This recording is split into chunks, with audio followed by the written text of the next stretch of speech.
What is up, guys? Welcome back to another daily build video. This time I'm in Motorfest again, and I've got an M2 for you in Street 1. Let's go.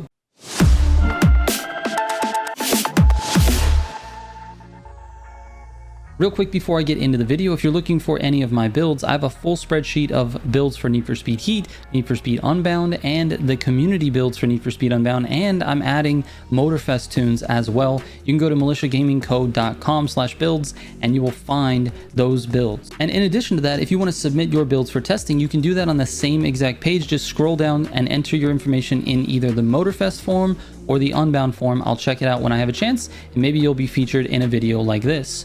All right, let's get into this. All right, so far, Street 1 has been sort of dominated by the Focus.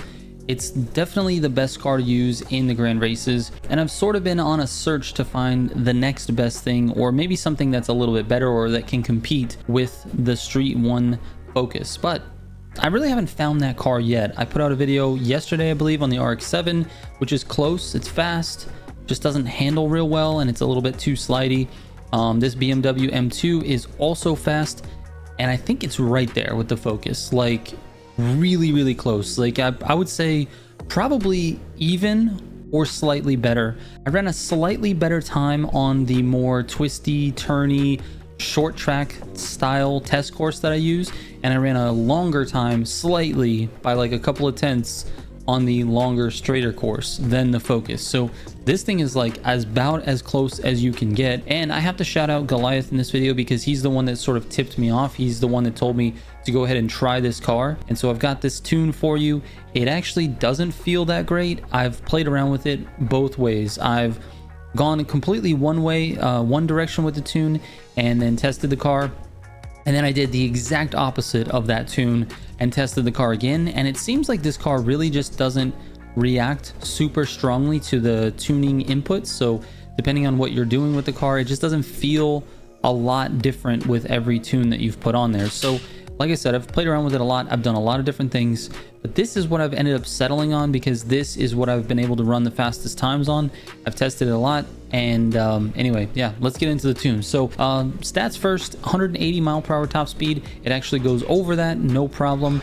We can hold with a little bit of a NOS tap. You can hold 186, 187, and you can get up into the 190s with a slipstream. Acceleration's at 4.0. That's the one downside to this, is that it doesn't launch well, which means in the grand races, you're going to be coming from behind because you don't have a good launch. The Focus launches really well.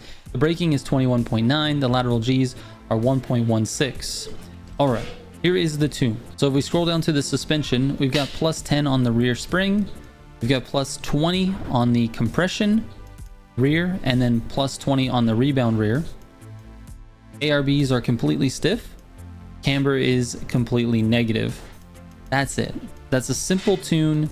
I literally just increased the stiffness in the rear, put the ARBs all the way towards stiff, and then put the camber all the way down. Very simple, but this is the tune that I ran the fastest times with, so this is the one I'm sticking with. So here it is. So now I'll give you a full run on the Kyosha Spirit test track. This is my best test run that I did, and it actually ran it faster than the Focus. You'll notice a few things in this run. I want you to take notice of the cornering speed, which is not as good as I feel like Street 1 can be, but it's faster than the Focus. Notice my throttle control as well in the corners, because this is a rear-wheel drive car and it slips out very easily. For some reason, this car feels like really heavy in the back and it just wants to slide out everywhere, which is why I tried to increase the stiffness.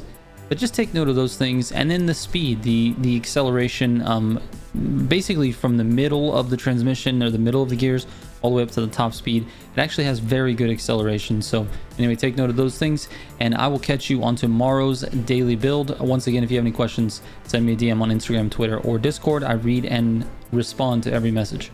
Thank you so much for watching. Trigger out.